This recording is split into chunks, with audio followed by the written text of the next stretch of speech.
The violin screams in frequency 440 Hz, but all I see is black.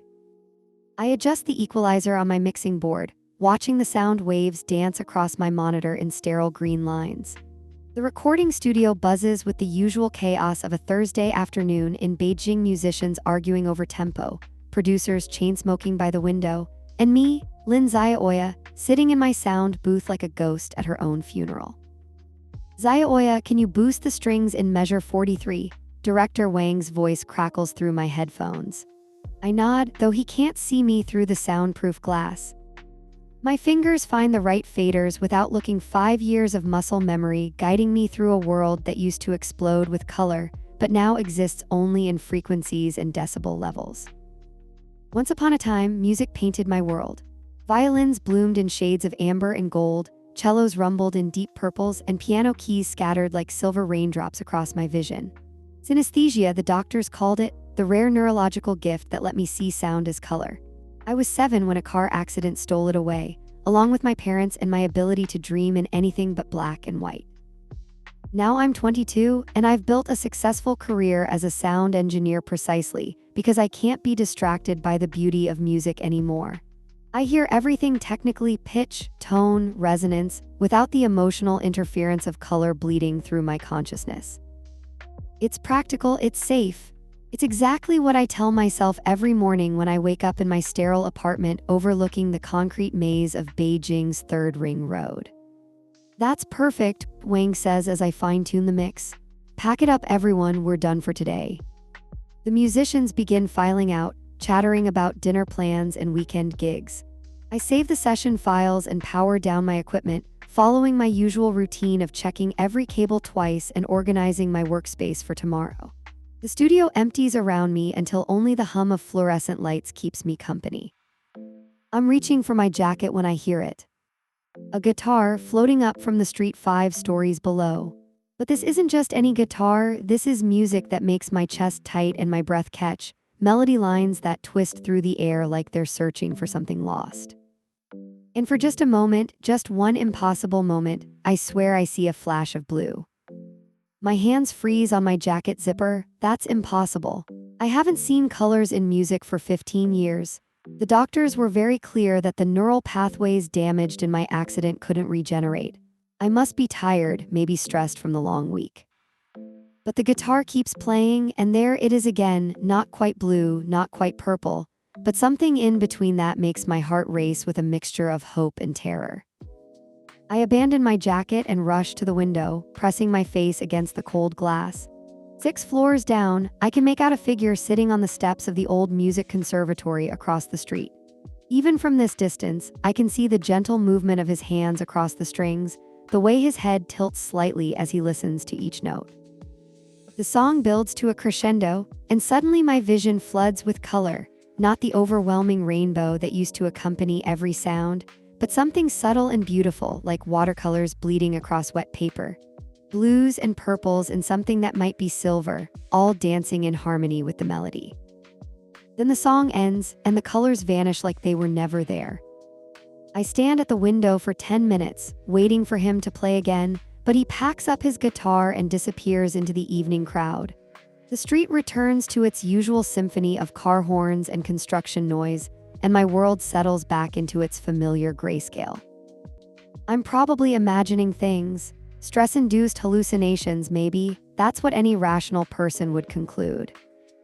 But as I finally grab my jacket and head for the elevator, I can't shake the feeling that everything is about to change. The next morning, I arrive at work 30 minutes early and position myself at the studio window with a cup of coffee and my most casual demeanor. I tell myself I'm just checking the weather, maybe observing the morning traffic patterns for my commute optimization research that definitely exists and isn't completely made up. At 8:47 a.m. he appears. The street musician settles onto the same stone steps, pulling a battered acoustic guitar from a worn canvas case. He's wearing a navy blue jacket that's seen better days and a knit scarf wrapped loosely around his neck. His hair is slightly messed from the October wind, and when he starts tuning his guitar, I find myself holding my breath. The first chord rings out, and there it is again, that impossible wash of blue that makes my knees weak. I press closer to the window, my coffee growing cold in my hands as I watch him play. His fingers move across the fretboard with casual confidence, and his expression is peaceful, almost meditative. This isn't a performance for tips or attention. This is something private that happens to occur in public. The melody is different from yesterday's song, but the colors are the same, that distinctive blue-purple spectrum that I haven't seen since I was 7 years old. It starts as just a whisper of color at the edges of my vision, then spreads inward like ink in water, beautiful and impossible and absolutely real. Zayaoya, you're here early, Wang says behind me, making me jump so hard I nearly drop my coffee. Just enjoying the morning, I manage, stepping back from the window. Isn't that the kid who's been playing down there all week? Wang joins me at the window, squinting down at the street. Pretty good, actually. Reminds me of myself at that age, back when I thought music was about art instead of deadlines. He's been playing there all week. Every morning and evening, probably a student from the conservatory. They're always setting up on those steps. Wang checks his watch. Come on, we've got the Liu session at 9. I follow him into the control room, but my mind stays focused on the window. All week. He's been playing there all week, and I never noticed because I never bothered to look outside before my accident-induced insomnia started keeping me awake at night, driving me to work earlier and earlier. The morning passes in a blur of recording sessions and technical adjustments, but I catch myself checking the window between takes. The street musician plays until noon, then packs up and disappears. The colors go with him, leaving me staring at a world of sound waves and frequency charts. During my lunch break, I do something I haven't done in years. I leave the building. I walk across the street to the conservatory steps, my heart pounding with the kind of nervousness I haven't felt since the October air is crisp and carries the scent of roasted sweet potatoes from a nearby vendor. High school. The stone is still warm from where he was sitting, and I can see a few coins scattered on the ground that he must have missed when packing up. Excuse me, a voice says behind me. I turn to find an elderly man in a janitor's uniform, keys jangling from his belt. Are you looking for someone? The musician who was here this morning, do you know anything about him? The janitor's weathered face creases into a smile. Ah, Zio Chen, sweet boy, very polite. He's not a student here, but he asked permission to play on the steps. Says music should be free, available to anyone who needs it. He pauses, studying my face. Are you a musician too? I work with music, I say carefully, sound engineering. Then you understand, music isn't just sound, it's healing, connection, beauty. That boy, he has something special. His music reaches people in ways they don't expect. The janitor's words echo in my mind as I walk back to the studio. Music isn't just sound. For most of my life, that statement would have seemed obvious. But for the past 15 years, sound has been exactly and only that, vibrations in the air that I manipulate for technical precision.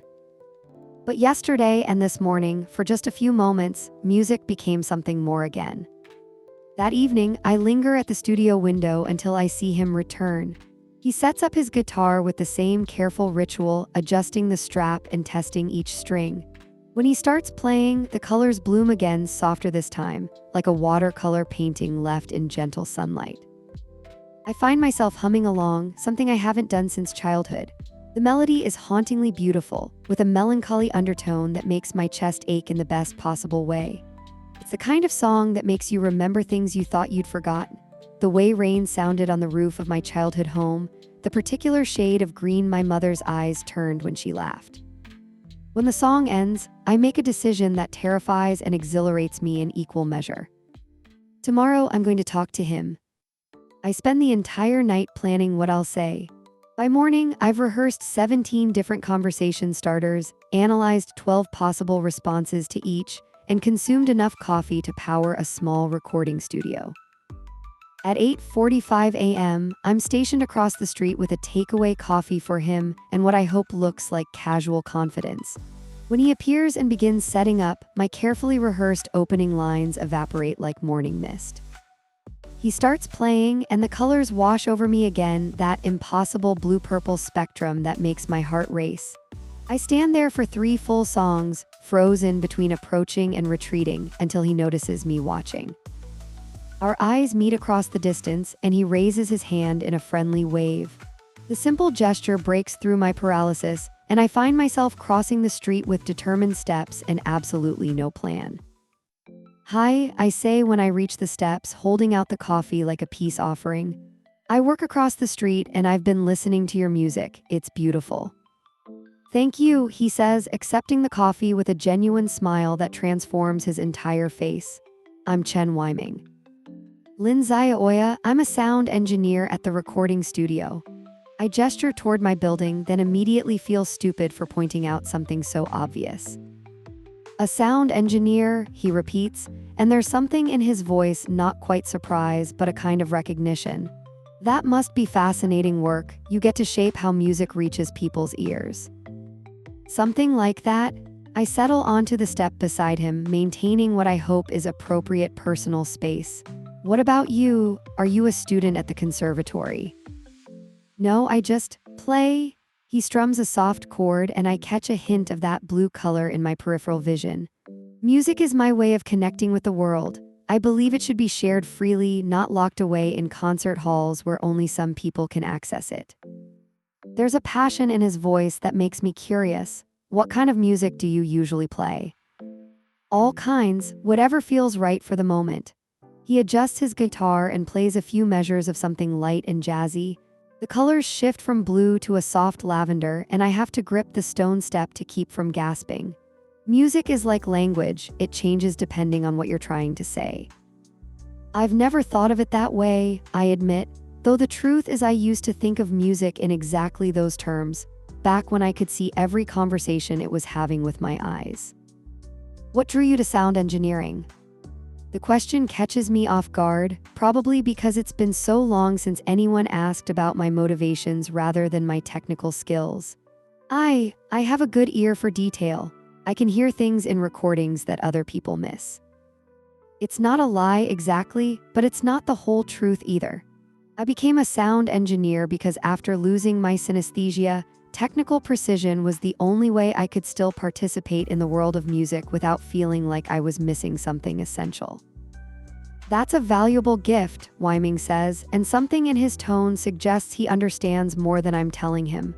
Music needs people who can hear its subtleties. A comfortable silence settles between us as he continues playing. I find myself relaxing for the first time in years, watching his hands move across the strings and letting the colors dance at the edges of my vision. There's something profoundly peaceful about sitting here with him, as if the constant tension I carry in my shoulders is finally beginning to release. I should probably get back to work, I say reluctantly when my watch shows 9:15. Of course, thank you for the coffee and for listening. He pauses in his playing to look at me directly. Will I see you tomorrow? The question is casual, but there's something hopeful in his expression that makes my heart skip. Yes, I say, surprising myself with the certainty in my voice. I'll be here tomorrow. As I walk back to the studio, I realize I'm humming the melody he was playing, something I haven't done spontaneously in 15 years. The colors may fade when I'm away from him, but the music seems to linger, creating a bridge between the world I lost and the world I'm discovering. Wang greets me with raised eyebrows when I enter the control room 5 minutes late. Coffee run. Something like that, I say, settling into my chair and powering up the mixing console. But as I work through the morning's sessions, adjusting levels and fine-tuning frequencies, I find myself thinking about Weiming's words. Music is like language.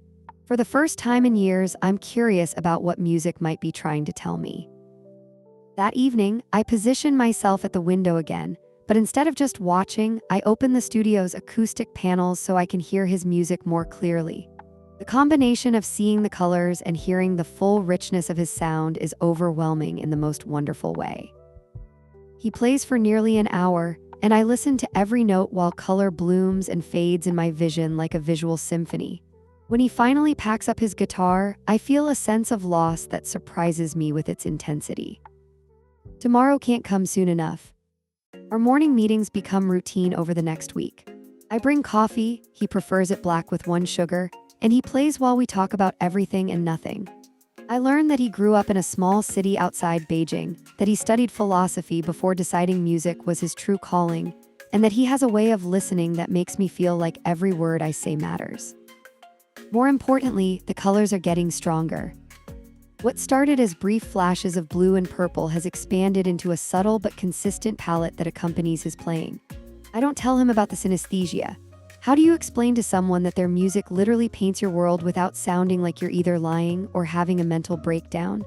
Instead, I focus on learning about him, and I'm surprised by how much I want to know. Why the conservatory steps? I ask on Thursday morning, settling into what has become my usual spot beside him. It's where music belongs, he says, tuning his guitar with practiced efficiency. Not locked away in institutions, but out here where anyone can hear it, where it can find the people who need it most. Do you think music finds people, or do people find music? He considers this while playing a soft melodic line that paints my vision in gentle teals. Both, maybe. Music exists in the space between intention and accident, between what we plan and what simply happens. The philosophical bent of his thinking intrigues me. Most of the musicians I work with are focused on technical execution or commercial success. Wyming approaches music like it's a living thing with its own agenda. What about you, he asks. How did you find sound engineering? I've been dreading this question, but something about the way he asks it, without pressure, with genuine curiosity, makes me want to give him a real answer. I used to experience music differently, I say carefully. As a child, I could see it in a way, not just hear it, but see it as colors and shapes. Then I had an accident and that ability disappeared. Sound engineering was a way to stay close to music without feeling like I was missing something essential. I expect him to respond with polite confusion or clinical interest, the way most people do when I mention synesthesia. Instead, he stops playing and looks at me with an expression I can't quite read. Synesthesia, he says softly. You know about it. I've read about it, a neurological gift that lets people experience cross-sensory perception. Some people see colors when they hear music, others taste words or feel shapes when they listen to sounds. He resumes playing, but his melody has shifted to something more contemplative. What colors did you see? The question catches me off guard.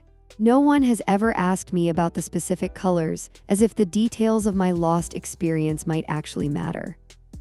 It depended on the instrument and the key, I say, surprised by how easily the memories surface. Violins were usually gold or amber, cellos were deep purple, pianos were silver. Major keys were brighter, minor keys were more saturated. Every piece of music was like watching a painting being created in real time. That sounds incredible. It was. I pause, then add something I've never told anyone. Sometimes I think I miss the colors more than I miss my parents. The admission hangs between us, raw and honest and terrifying. I immediately want to take it back, to explain that grief does strange things to perspective, that of course I miss my parents more than a neurological quirk. But Wyming just nods, as if he understands exactly what I mean. Losing a way of experiencing the world is its own kind of death, he says. It makes sense that you'd grieve it separately. His acceptance of my complicated grief feels like a gift I didn't know I needed. We sit in comfortable silence while he plays, and I let myself imagine what his music might have looked like in my synesthetic vision. Probably those blues and purples I keep glimpsing, but fuller, more vivid, a complete visual symphony instead of these tantalizing fragments. Zaya Oya, he says as I prepare to leave for work, would you like to have dinner with me tonight? There's a small restaurant near my apartment that serves incredible noodles, and I'd love to continue our conversation somewhere more comfortable. My immediate instinct is to say no. Dinner feels like a step towards something more than our comfortable morning routine, and I've spent 15 years avoiding anything that might lead to disappointment or loss. But the colors dancing at the edges of my vision argue against my caution, and I find myself nodding before my brain can override my heart. I'd like that, I say, and I mean it completely. The restaurant Wyming chooses is tiny and warm, the kind of place where the owner greets regular customers by name, and the menu is written on a chalkboard that's been erased and rewritten so many times the chalk has left permanent ghost traces. Chen Lei-ashi, the elderly woman behind the counter, calls out when we enter, "Your usual table is ready." Wyman guides me to a corner booth with mismatched cushions and a small vase holding a single chrysanthemum. The intimate setting makes me nervous in a way I haven't felt since high school, but also excited in a way I'd forgotten was possible. "You come here often?" I ask as we settle into our seats. 3 or 4 times a week. Mrs. Zhou makes the best dandan noodles in Beijing, and she never minds when I sit here for hours working on music. He pauses, studying my face. "You seem nervous." "I don't do this much," I admit. "Dinner with friends." "Friends," he repeats, and there's something in his tone that suggests the word might not be quite adequate, but he doesn't push. "What do you usually do in the evenings?" "Work mostly. I take freelance mixing projects to keep busy." It sounds pathetic when I say it out loud, but it's the truth. For the past 5 years, my social calendar has consisted almost entirely of professional obligations and solitary hobbies. "All work and no play," Wyman says gently. "What did you do for fun before you focused so intensely on career?"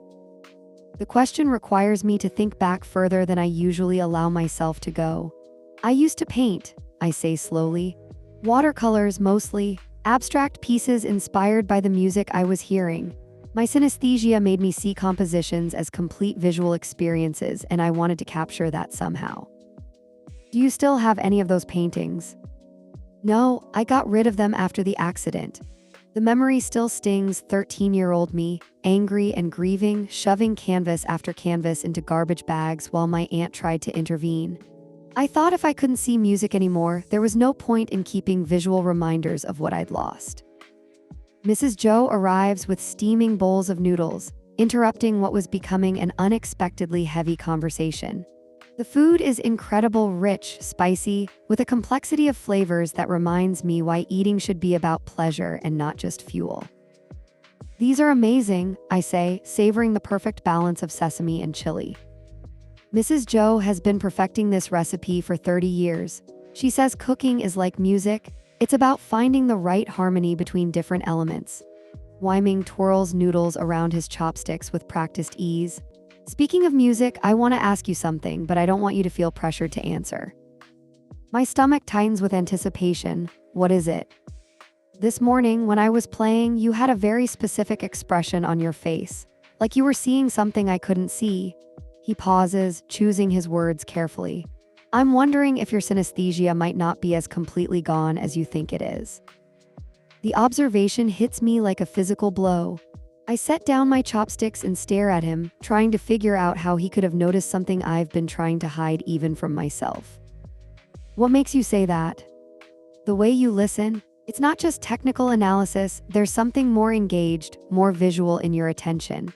And sometimes, when I hit certain chord progressions, you get this look of wonder that seems like more than just auditory appreciation."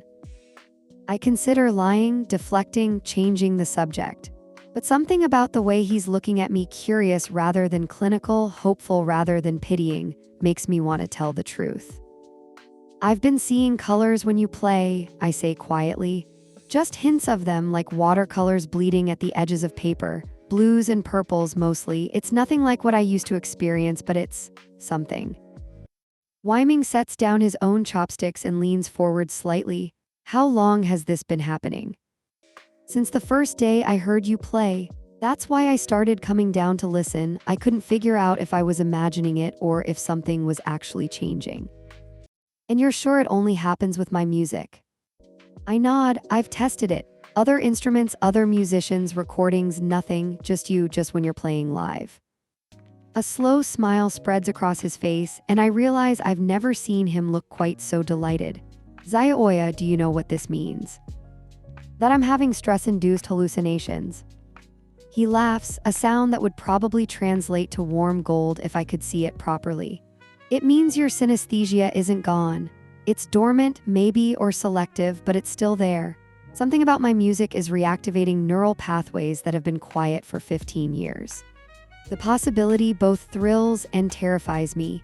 If he's right, it means the part of myself I thought was lost forever might be recoverable. But it also means I'm dependent on him for access to something that used to be naturally mine." "What if it's just temporary?" I ask. "What if you leave or stop playing and the colors disappear again?" What if they don't? He counters. What if this is just the beginning of getting back something you thought was lost forever? We finish our dinner discussing the neuroscience of synesthesia, the relationship between music and visual processing, and the possibility that emotional connection might play a role in reactivating dormant neural pathways. Wyming is surprisingly well-informed about the technical aspects, and I find myself wondering how much of his interest in my condition is scientific and how much is personal.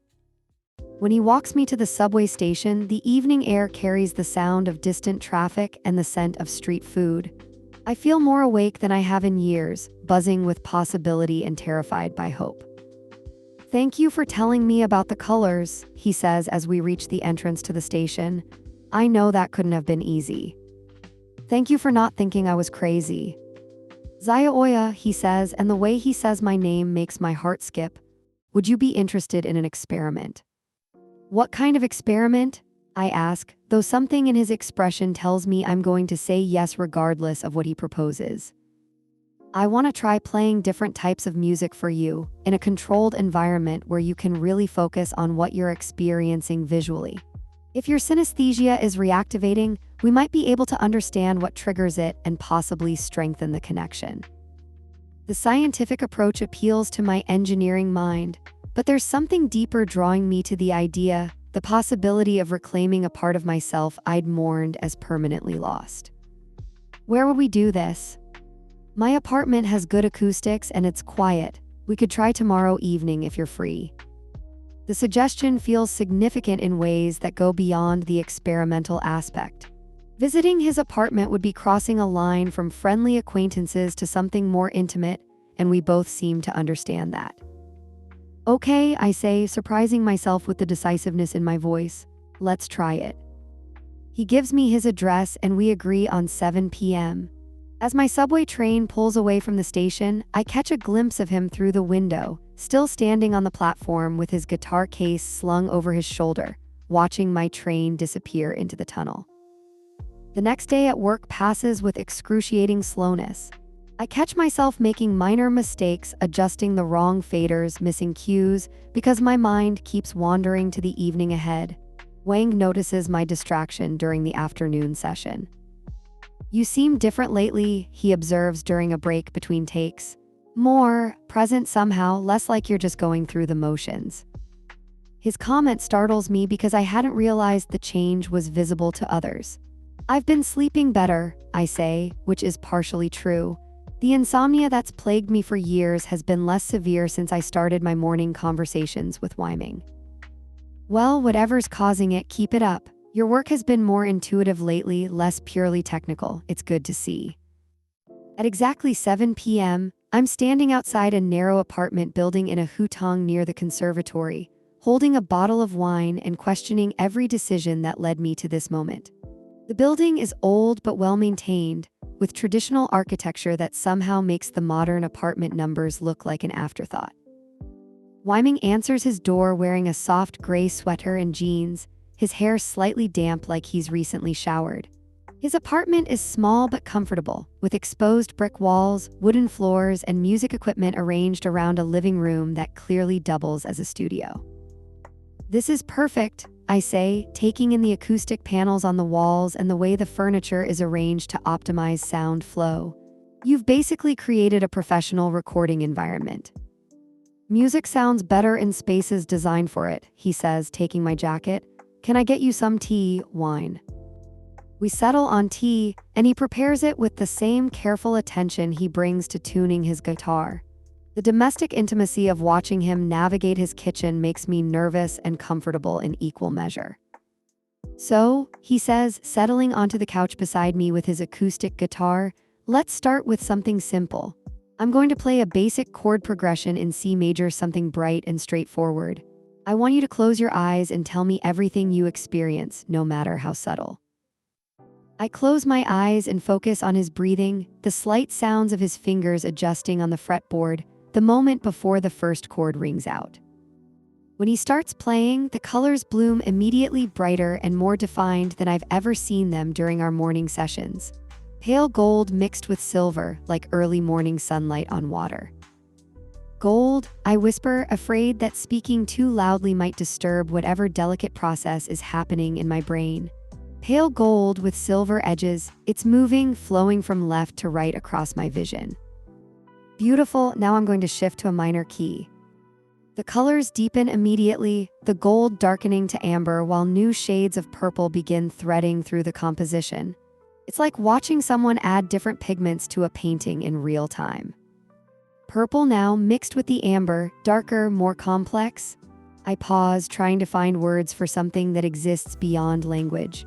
It's like the colors have emotion. The major key felt optimistic, but this is more contemplative. That matches the traditional emotional associations with major and minor keys, Wyming says, his voice carefully neutral so as not to influence my experience. Let's try something completely different. He switches to a complex jazz progression, and my visual field explodes with color. Blues and greens dance with the purples and golds, creating patterns that shift and evolve with each chord change.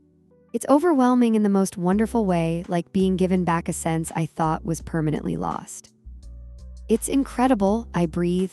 Blues and greens now, but they're interacting with the other colors, creating new shades I don't have names for. The patterns are more complex, more layered. We continue for nearly 2 hours, with Wyming playing everything from classical pieces to folk songs to his own compositions. Each style produces a different visual response, and I find myself describing colors and patterns with increasing confidence and detail. By the end of the session, I feel emotionally drained but exhilarated, like I've been using muscles that have been dormant for years. How do you feel? Wyming asks, setting down his guitar.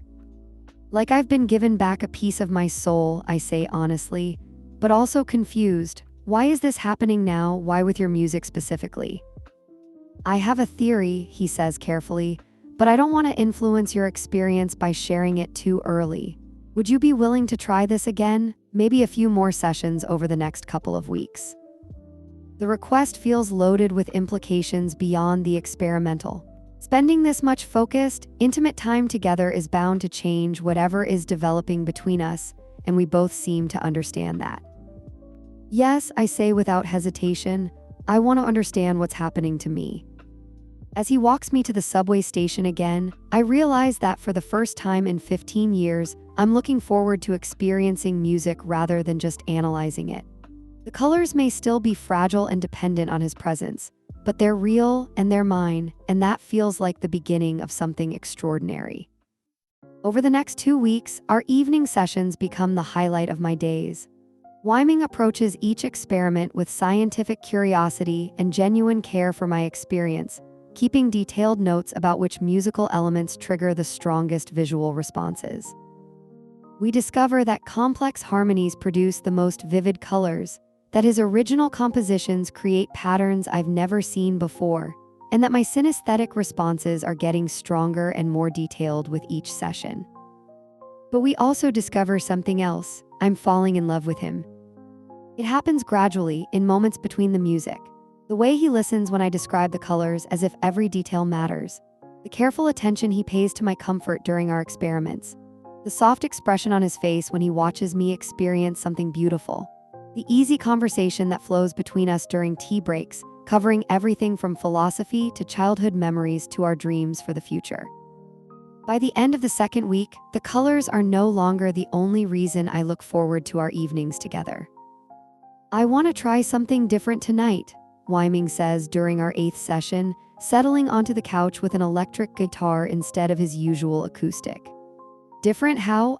I want to play you a song I've been working on. It's personal. I wrote it thinking about synesthesia, about the experience of seeing music as color. He pauses and I notice a slight flush in his cheeks. I wrote it thinking about you. My heart stops. About me. About what it might be like to experience the world the way you do. About the beauty of seeing sound and the tragedy of losing that gift and the miracle of finding it again. He meets my eyes directly. About how meeting you has changed the way I think about music and connection and what it means to truly be heard. The admission hangs between us, vulnerable and honest. I feel my cheeks warm as I realize he's been thinking about me the same way I've been thinking about him, not just as a subject for his musical experiments, but as someone who's become important to him. I'd love to hear it, I say softly. He nods and begins playing, and immediately I know this song is different from anything he's shared before. The melody is achingly beautiful, starting soft and building to something that feels like hope made audible. But the colors are unlike anything I've experienced. Instead of the usual blues and purples, I see a spectrum that spans from deep crimson to brilliant gold, with streaks of silver that dance through the composition like shooting stars. The colors don't just move, they pulse with emotion, reflecting not just the technical aspects of the music, but the feelings behind it. It's red, I whisper, my voice thick with unexpected emotion.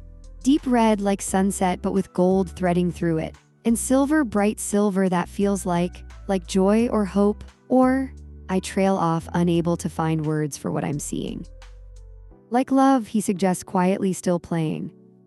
The word sends a shock through me because yes, that's exactly what the silver feels like. Love made visible, connection translated into color and light.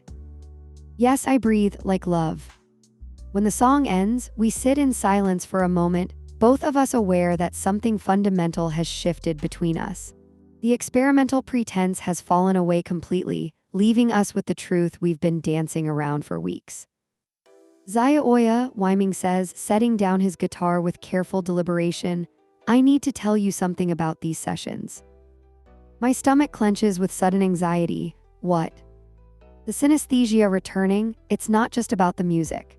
It's about you feeling safe enough to open yourself to experiences you'd closed off after your trauma. He turns to face me fully. The reason it only happens with my music isn't because there's something special about my playing. It's because you trust me. Because being with me makes you feel safe enough to let yourself be vulnerable to beauty again. The explanation hits me like a revelation and a relief simultaneously. You mean it's not dependent on you being there forever? I think with time and practice, you'll be able to access it with other music too. The neural pathways are rebuilding, but they needed the right emotional environment to start that process. He pauses, searching my face. What I'm trying to say is that you're not dependent on me for your synesthesia, but I'm hoping you might want to be with me for other reasons. The confession is gentle but clear, and I feel my heart race with a mixture of joy and terror. He's offering me everything I've been afraid to want, not just the return of my synesthetic vision, but a connection with someone who sees me completely and chooses to stay. I do, I say simply, want to be with you for other reasons. I think I've been falling in love with you since that first morning when you waved at me from across the street. His smile is radiant, and if I could see it in color, I'm certain it would be pure golden light. Then maybe we can stop calling these sessions experiments, he says, moving closer to me on the couch. What should we call them instead? How about dates?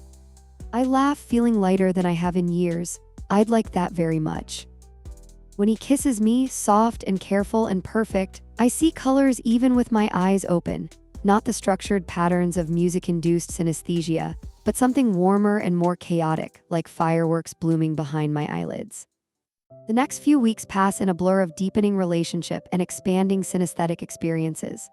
True to Wyming's prediction, my ability to see colors in music begins extending beyond our sessions together. First with recordings of his playing, then with other musicians, and finally miraculous and terrifying and wonderful with the music I work with every day at the studio.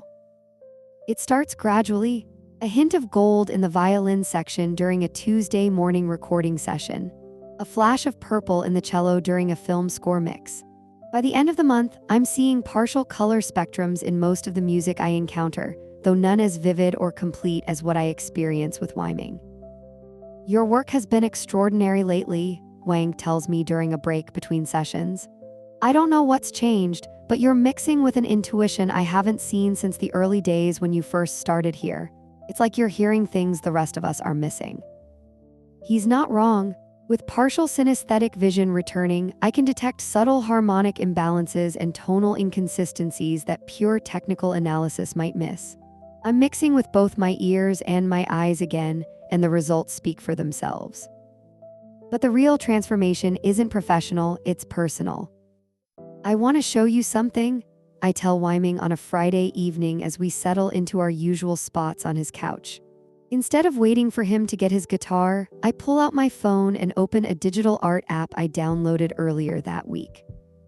I've been trying to recreate what I see when you play, I explain, opening a rough sketch I worked on during my lunch break.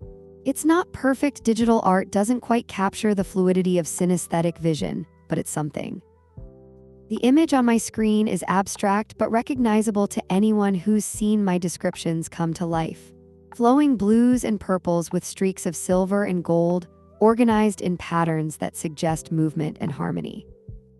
Wyming stares at the screen for a long moment, his expression unreadable. Zayaoya, this is incredible. You're painting music again. Just digitally and just as rough sketches. But yes, I suppose I am. I pause, realizing the significance of what I've just said. I'm painting music again. Have you thought about doing more? Maybe larger pieces or working in traditional media again? The suggestion both excites and intimidates me. I don't know if I'm ready for that. What if the synesthesia disappears again? What if I create something beautiful and then lose the ability to see it? What if you don't? He counters gently. What if this is permanent and you spend so much time worrying about losing it that you forget to enjoy having it back? His point resonates with my engineering mind, where risk assessment and contingency planning usually take precedence over optimistic assumptions. But maybe, just maybe, it's time to choose hope over fear. There's an art supply store near my apartment, I say slowly. I could pick up some basic watercolor materials this weekend. I think that sounds perfect, Wyming says, leaning over to kiss my temple. And if you want company while you paint, I'm always happy to provide a soundtrack. That weekend, I find myself standing in the art supply store for the first time in nearly a decade, overwhelmed by the rows of brushes and tubes of paint. The elderly shopkeeper notices my hesitation and approaches with a kind smile. Looking for something specific, miss? Watercolors, I say. I used to paint years ago, but I'm just getting back into it. Ah, returning to an old love, she says knowingly. Like riding a bicycle, the hands remember even when the mind doubts.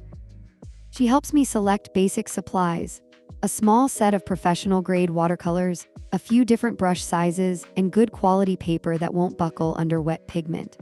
As I pay for my purchases, I feel a mixture of nervousness and anticipation that reminds me of being 7 years old and getting my first real art supplies for my birthday. That evening, Wyming comes over to my apartment for the first time, carrying his guitar and a bottle of wine. My space is more modern than his clean lines, minimal decoration, very little personality visible in the common areas. But I've set up a small workspace by the window where the evening light is best, with my new art supplies arranged like tools for a delicate operation. This feels momentous, I admit as I squeeze small amounts of paint onto a plastic palette. It is momentous, Wyming agrees, settling into a chair nearby with his guitar. You're reclaiming something you thought was lost forever. That's always momentous. What should you play? What would you like to see? I consider the question while mixing blue and purple on my palette, testing the consistency and saturation. Something that builds, something that starts simple and becomes complex. He nods and begins with a single melodic line, clean and clear. I watch the colors bloom in my vision, pale blue at first, like morning sky, and begin translating what I see onto paper. The watercolors respond differently than I remember, bleeding and flowing in ways that actually enhance the synesthetic experience rather than fighting against it. As Wyming's melody becomes more complex, adding harmonies and counter melodies, I add layers to my painting. Purple threads through the blue, followed by touches of gold and silver that dance across the composition like light on water. I lose track of time completely, absorbed in the meditation of translating sound into sight. When Wyming finally stops playing, I look up to find him watching me with an expression of such tenderness that it takes my breath away. How does it feel? He asks softly. I look down at my painting, abstract but cohesive, flowing but structured, a visual representation of the music I've just experienced. It's far from perfect, but it's also undeniably beautiful and undeniably mine. Like coming home, I say honestly, like finding a piece of myself I thought was gone forever. Can I see? I turn the paper toward him, suddenly nervous about sharing something so personal. But his face lights up with genuine appreciation and wonder. "It's exactly what I would imagine synesthesia looks like," he says. "Fluid and structured at the same time, abstract but somehow perfectly representational of the music." "I want to do more," I hear myself saying. "Larger pieces, different compositions. I want to create a whole series exploring the visual language of music." "Then you should." His simple acceptance of my ambitious dreams feels like permission I didn't know I needed. For the first time since I was 7 years old, I'm allowing myself to dream beyond the boundaries of safety and practicality. 3 months later, I'm standing in a small gallery in Beijing's art district, surrounded by 24 watercolor paintings that represent the most vulnerable work I've ever created. The opening reception for Synesthetic Visions, Music Made Visible, is scheduled to begin in 2 hours, and I'm alternating between excitement and panic. "They're beautiful," Wyming says, coming up behind me and wrapping his arms around my waist. "Even more striking displayed together like this." Each painting in the series represents a different musical experience from our sessions together. Classical pieces rendered in golds and crimsons, jazz compositions exploding with blues and greens, and several pieces inspired by his original songs that shimmer with the silver and purple palette that's become my visual signature for the music of love. "What if no one understands them?" I ask, leaning back against his chest. "What if they just look like abstract paintings to people who can't see what I see?"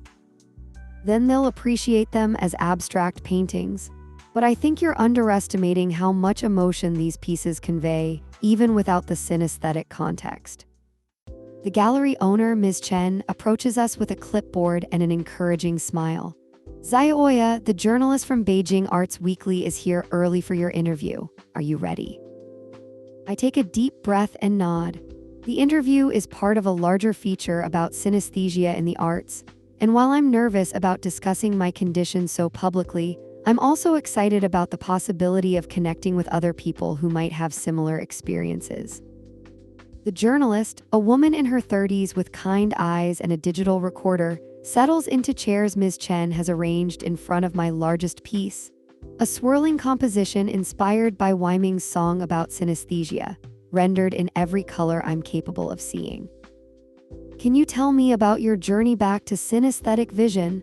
she asks after we've covered the basic background of my condition and accident. "It wasn't something I planned or worked toward," I explain. "For 15 years, I believed that part of my neurology was permanently damaged, but then I met someone whose music reactivated pathways I thought were gone forever." I glance at Wyming, who's listening from across the gallery with proud attention. "What role did emotional connection play in this recovery?" "Everything," I say without hesitation. The technical explanations about neural plasticity and dormant pathways are important, but the real catalyst was feeling safe enough to be vulnerable to beauty again. When you've lost something precious, there's a tendency to close yourself off from experiences that might lead to similar loss. Recovery required learning to trust again, trust in my own perception, trust in the permanence of what I was experiencing, and trust in the person who was helping me rediscover it. And your partner is also a musician. He's the musician whose music first brought back my colors. But more than that, he's someone who understood that my synesthesia wasn't just a neurological curiosity, it was a fundamental part of how I experience and interpret the world.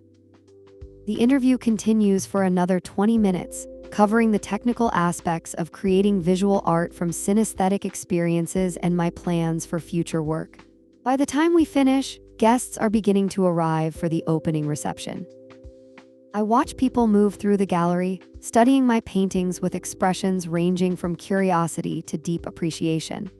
Several viewers linger in front of individual pieces for long periods, and I overhear fragments of conversation that suggest the work is communicating even to people without synesthetic vision. "The colors seem to move," one woman says to her companion, "like they're responding to some rhythm I can't quite hear." "This one makes me think of jazz," another guest observes, pointing to a piece rendered in complex blues and greens, something improvisational and free-flowing. Their responses thrill me because they suggest that synesthetic art can serve as a bridge, giving non-synesthetic viewers a glimpse into a different way of experiencing music. The most meaningful moment of the evening comes when a teenage girl approaches me near the end of the reception, her parents following at a respectful distance. "Excuse me," she says shyly, "are you the artist?" "I am. Did you enjoy the exhibition?" "I did, but I wanted to ask you something. I think I might see colors when I hear music, but I've never told anyone because I thought it was weird. Looking at your paintings, is this what it's like?" My heart swells with recognition and empathy.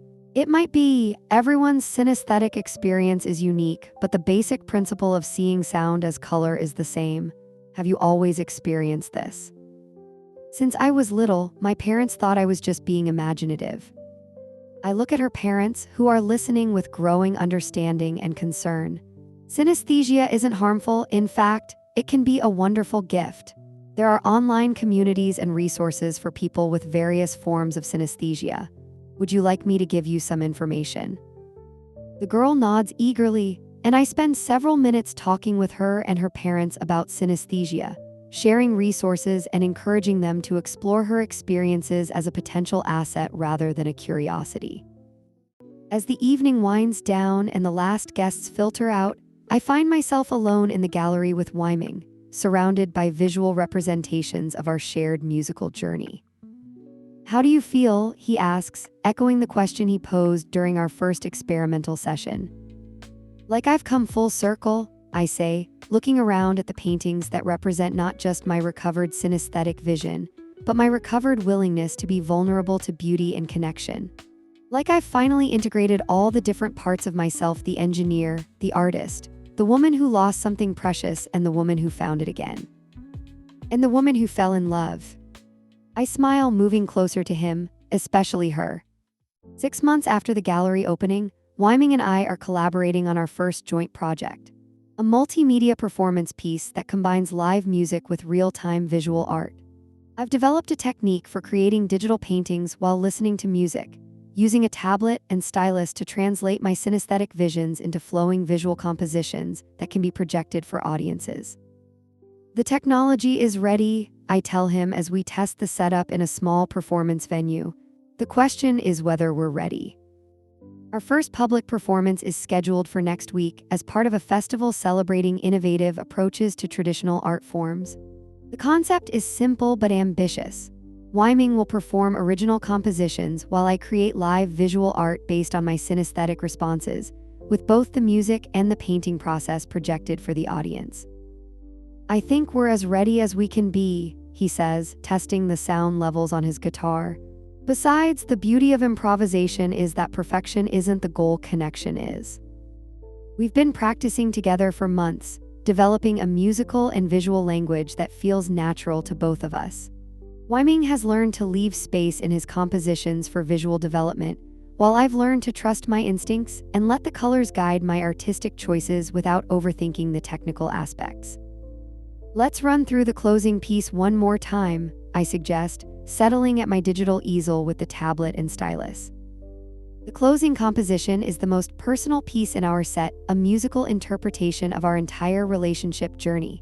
From that first morning when I heard colors in his guitar, to the present moment of artistic collaboration. Wyming begins with the simple melody he was playing when I first approached him, and I watch familiar blues and purples bloom across my tablet screen. As the song progresses through variations that represent different stages of our relationship, the colors evolve and deepen. The experimental sessions appear as complex geometric patterns in purple and gold. Our first kiss translates to bursts of silver light. The moment I started painting again becomes an explosion of every color in my synesthetic palette, flowing and mixing in ways that suggest joy made visible. By the time he reaches the final movement, a piece he wrote last month that represents our creative partnership, I'm painting colors I've never seen before, combinations and patterns that seem to exist at the intersection of individual and shared experience. "It's perfect," I breathe as the song ends, and I save the digital painting to our collection. "We're perfect," he corrects, leaning over to kiss my forehead, "as artists and as partners." The night of our performance, I'm more nervous than I've been since the gallery opening. Creating synesthetic art in private is one thing, doing it live in front of an audience feels exponentially more vulnerable. Remember, Wyming says backstage, taking my hands in his, we're not performing for them. We're sharing something beautiful that already exists between us. The audience gets to witness it, but it doesn't depend on their approval. His words calm my racing heart, and I nod. He's right. The art we create together exists independently of external validation. We're simply inviting people to experience something that has already transformed both of our lives. When we take the stage, the venue is packed with a diverse audience. Art enthusiasts, musicians, neuroscience researchers, and curious observers drawn by the novelty of synesthetic performance art. The lights dim, leaving just the spotlights on Wyming's guitar and my digital easel, both connected to projection systems that will allow the audience to see both the musical performance and the visual creation process. Good evening, Wyming says into his microphone. What you're about to experience is a conversation between sound and sight, mediated by the neurological condition called synesthesia.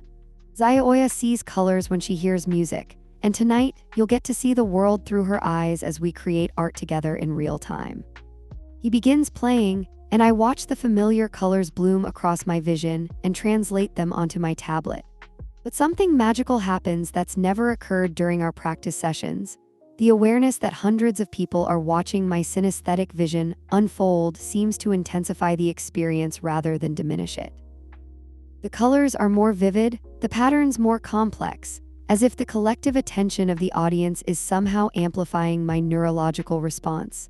I find myself painting with more confidence and fluidity than ever before, trusting completely in the connection between what I hear and what I see. The performance lasts 45 minutes, moving through 7 different musical pieces, and resulting in 7 unique visual compositions. As Wyming plays the final notes of our closing song, I add the last touches of silver and gold to a painting that represents not just our artistic collaboration, but our entire journey from strangers to partners to creative collaborators. The audience erupts in applause that goes on for several minutes, and when we finally take our bows, I see tears in the eyes of several audience members. During the post-performance discussion, we hear from people who describe the experience as transformative, educational, and deeply moving. I've never understood what synesthesia was before tonight, one woman says. But watching the paintings develop in real time while hearing the music, it was like being given a new sense temporarily. My daughter has synesthesia, another audience member shares, and she's always struggled to explain her experiences to us. This performance gave us a window into her world that we've never had before. But the response that moves me most comes from a young man who approaches us after most of the crowd has dispersed. I lost my hearing in a car accident 3 years ago, he says through a sign language interpreter. I can feel the vibrations of music, but I haven't been able to experience it the same way since my accident. Tonight, watching your visual interpretations, I felt like I was hearing music again through your eyes. His words bring tears to my eyes because they capture something I hadn't fully realized about our work. It's not just about sharing synesthetic experience, but about creating new ways for people to access beauty regardless of their neurological or physical differences. 2 years later, I'm sitting in the same recording studio where this journey began, but everything has changed. The walls now display several of my synesthetic paintings, and the mixing console has been modified to include visual monitoring systems that help me translate what I see into technical adjustments. The Liu session sounds perfect, Wang says, reviewing the final mix of a film score we've been working on for weeks. I don't know how you do it, but your synesthetic mixing has a depth and emotional resonance that purely technical approaches can't match. It's like having an additional instrument to balance, I explain, adjusting a subtle frequency boost that corresponds to a gap I see in the visual spectrum. When all the colors are harmoniously balanced, the audio follows suit. The door to the control room opens, and Wyming enters with 2 cups of coffee and the easy smile that still makes my heart skip after all this time. How's the mix coming? He asks, settling into the chair beside me. Just finished, want to hear the final version. He nods, and I play back the completed score while watching the colors dance across my vision. The music tells the story of a woman recovering from loss and finding unexpected love themes that resonate deeply with my own experience. As the final notes fade, I realize that the visual spectrum is complete, balanced, beautiful. It's perfect, Wyming says, and I know he's not just talking about the technical quality of the mix. Later that evening, as we walk through the hutong near his apartment, I reflect on how dramatically my life has changed since that first morning when his guitar playing brought color back into my world. My synesthetic abilities have continued to strengthen and expand. I now see colors in most music I encounter, though the experience remains most vivid and complete with live performances and emotionally resonant compositions. Our collaborative work has evolved into a successful artistic partnership that includes regular performances, commissioned pieces, and an upcoming documentary about synesthesia and creativity. But more than that, we've built a relationship based on mutual understanding, creative compatibility, and the kind of love that makes everything more beautiful. I have something for you, Wyming says as we reach the steps of the conservatory where we first met. He pulls out a small wrapped package from his jacket pocket. Inside is a custom-made kaleidoscope, with brass fittings and colored glass that catches the light from the street lamps. It's beautiful, I say, holding it up to examine the craftsmanship. Look through it, he suggests. I raise the kaleidoscope to my eye and gasp. Instead of the random patterns I expect, the colored glass has been arranged to create specific geometric designs that mirror the visual patterns I see in my synesthetic experiences. As I rotate the cylinder, the colors shift and flow in ways that remind me of watching music unfold in my vision. How did you? I worked with a craftsman to recreate some of the patterns from your paintings. I wanted to give you something that would let you see your synesthetic vision even when there's no music playing. The thoughtfulness of the gift moves me to tears. It represents not just his understanding of my experiences, but his commitment to helping me access beauty in all its forms. There's something else, he says, and I notice a nervous quality in his voice that I haven't heard since our early experimental sessions. He reaches into his other pocket and pulls out a small velvet box. My heart stops. Zaya, he says, dropping to one knee on the stone steps where we first spoke. You gave me the chance to see music through your eyes, but more than that, you taught me that the most beautiful experiences in life are the ones we share with someone who truly understands us. He opens the box to reveal a ring with a stone that seems to contain every color I've ever seen in my synesthetic visions. Blues and purples and golds and silvers all somehow captured in a single gem. Will you marry me? The question hangs in the air between us, accompanied by the distant sounds of Beijing traffic and the gentle rustle of wind through the conservatory trees. But in my synesthetic vision, his words bloom with colors I've never seen before, not the blues and purples of his music, but something entirely new that I can only describe as the color of forever. Yes, I say, laughing and crying simultaneously. Yes, absolutely yes.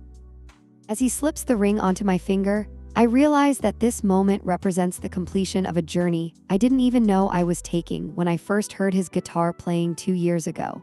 I've not only recovered my synesthetic vision, but discovered that the most beautiful colors appear when two lives harmonize in perfect synchronization. We sit on the conservatory steps for a long time that night, talking about our future while I periodically raise the kaleidoscope to watch the patterns shift and change. The engagement ring catches the light from the street lamps, throwing tiny rainbows across my hands. What do you see? Wyming asks as I look through the kaleidoscope again. Everything, I say honestly, I see everything. And for the first time since I was 7 years old, everything includes colors beyond anything I ever imagined possible. Not just the synesthetic response to music, but the entire spectrum of human experience rendered in shades of love, hope, creativity, and the infinite possibility that comes from finding someone who sees the world the same way you do. As we finally stand to head home, Wyming starts humming the melody he was playing that first morning when I approached him with coffee and curiosity. The colors bloom immediately, those familiar blues and purples that started everything, but now they're accompanied by new shades that represent everything we've built together. The music has colors again, but more than that, life has colors again, and this time I know they're here to stay.